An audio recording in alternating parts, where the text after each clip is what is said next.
Ya, kembali lagi di pertemuan materi sejarah Indonesia. Ya, sahabat Merdeka Belajar, di pertemuan minggu kali ini Bapak akan membahas mengenai bab 1 menelusuri peradaban awal di Kepulauan Indonesia. Ya, oke, kita lihat di sini ya. Indonesia terletak di persimpangan 3 lempeng benua. Ketiganya bertemu di sini menciptakan tekanan sangat besar pada lapisan kulit bumi. Akibatnya lapisan kulit bumi di wilayah ini terdesak ke atas membentuk paparan-paparan yang luas dan beberapa pegunungan yang sangat tinggi. Seluruh wilayah ini sangat rentan terhadap gempa bumi hebat dan letusan gunung berapi dahsyat yang kerap mengakibatkan kerusakan parah. Hal ini terlihat dari beberapa catatan geologis, gempa bumi dan tsunami mengerikan yang dialami Aceh. Nah, kita sekarang ini rangkaian peristiwa panjang dalam masa prasejarah dan sejarah. Nah, ini kita lihat next langsung. Nah, di sini ada peta konsep ya. Kalian bisa lihat di sini peta konsepnya. Nah, yang pertama di sini ada asal usul nenek moyang bangsa Indonesia. Ya.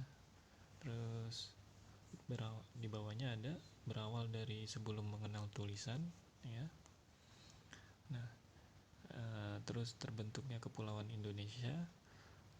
Terus yang ketiganya mengenal manusia purba Indonesia. Nah, di samping asal usul nenek moyang bangsa Indonesia, di sini juga ada corak kehidupan masyarakat praaksara.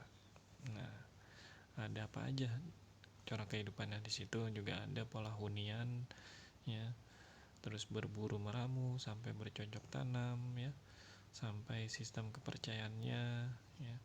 Nah, ada lagi mulai berkembang masuknya perkembangan teknologi.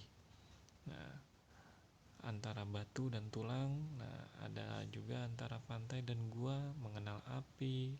Terus mengalami sebuah revolusi ya, konsep ruang pada hunian. Nah, ini ya. Tujuan pembelajaran. Nah, dari materi bab ini mengenai setelah mempelajari uraian ini diharapkan kamu dapat melacak asal usul nenek moyang bangsa Indonesia. Yang kedua, mengenali corak kehidupan masyarakat praaksara. Yang ketiga, menganalisis perkembangan teknologi pada masa praaksara. Nah, kita lihat sebelum mengenal tulisan ya, yang pertama. Nah, di sini. Coba kamu renungkan apakah yang terjadi ketika tawuran anak-anak sekolah berlangsung. Bukankah seringkali mereka saling melempar batu? Batu adalah senjata yang paling awal digunakan umat manusia dalam mempertahankan hidupnya. Jadi anak sekolah di zaman modern ini, zaman yang bahkan dikatakan era globalisasi, ya, ketika tiada lagi batas-batas yang menghambat hubungan kebudayaan, ternyata masih mempraktikkan tradisi manusia purba pada masa praaksara. Bila kamu juga melakukan hal seperti itu, maka kamu masih pada tahapan peradaban masa praaksara. Untuk mengetahui apa, siapa, dan bagaimana kehidupan manusia zaman praaksara, kamu dapat mempelajari pelajaran bacaan berikut ini. Nah, jadi kalau manusia purba tidak mengenal tulisan dalam kebudayaannya, periode kehidupan ini dikenal dengan zaman praaksara ya. Zaman praaksara di mana di sini masa praaksara berlangsung sangat lama, jauh melebihi periode kehidupan manusia yang sudah mengenal tulisan. Oleh karena itu, untuk dapat memahami perkembangan kehidupan manusia pada zaman praaksara, kita perlu mengenali tahap-tahapannya. Nah, oke. Saya ambil langsung aja. Apa sih yang dimaksud dengan praaksara? Nah, praaksara adalah istilah baru untuk menggantikan istilah prasejarah. Nah, penggunaan istilah prasejarah untuk menggambarkan perkembangan kehidupan dan budaya manusia saat belum mengenal tulisan adalah kurang tepat. Pra berarti sebelum dan sejarah adalah sejarah, sehingga prasejarah berarti sebelum ada sejarah. Sebelum ada sejarah berarti sebelum ada aktivitas kehidupan manusia. Nah, dalam kenyataannya sekalipun belum mengenal tulisan, makhluk yang dinamakan manusia sudah memiliki sejarah dan sudah menghasilkan kebudayaan.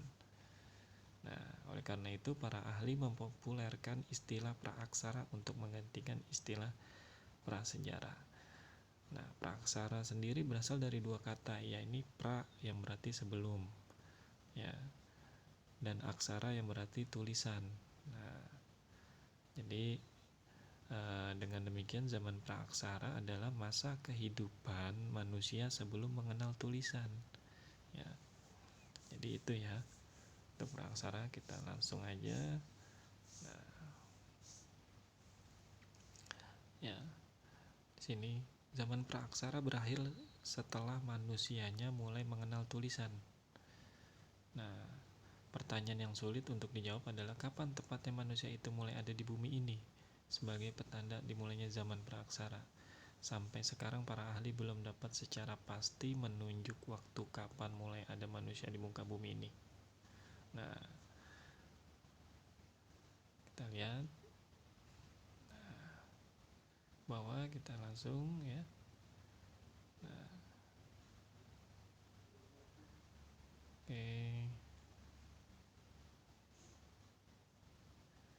Nah, arti penting dari pembelajaran tentang sejarah kehidupan zaman praaksara pertama-tama adalah kesadaran akal, asal-usul manusia, tumbuhan memiliki akar, semakin tinggi tumbuhan itu semakin dalam pula akarnya, menghujam ke bumi hingga tidak mudah tumbang dari terpaan angin badai atau bencana alam. Nah, jadi itu ya asal-usul praaksara. Nah, kita lihat sekarang muncul pertanyaan, sejak kapan zaman praaksara berakhir? Sudah barang tentu zaman praaksara itu berakhir setelah kehidupan manusia mulai mengenal tulisan. Jadi kalau manusia sudah mengenal tulisan, otomatis praaksara itu berakhir, karena kan praaksara itu adalah sebelum manusia itu mengenal tulisan. Ya. Nah, kita lihat next. Nah, di sini ada uji kompetensi, ya. Mengapa istilah praaksara lebih tepat dibandingkan dengan istilah prasejarah untuk menggambarkan kehidupan manusia sebelum mengenal tulisan? Yang kedua, secara metodologis, bagaimana kita dapat mengetahui kehidupan manusia sebelum mengenal tulisan? Yang ketiga, Mesir mengakhiri zaman praaksara sekitar tahun 3000 sebelum Masehi. Tetapi di Indonesia baru ada abad ke-5 Masehi. Mengapa demikian?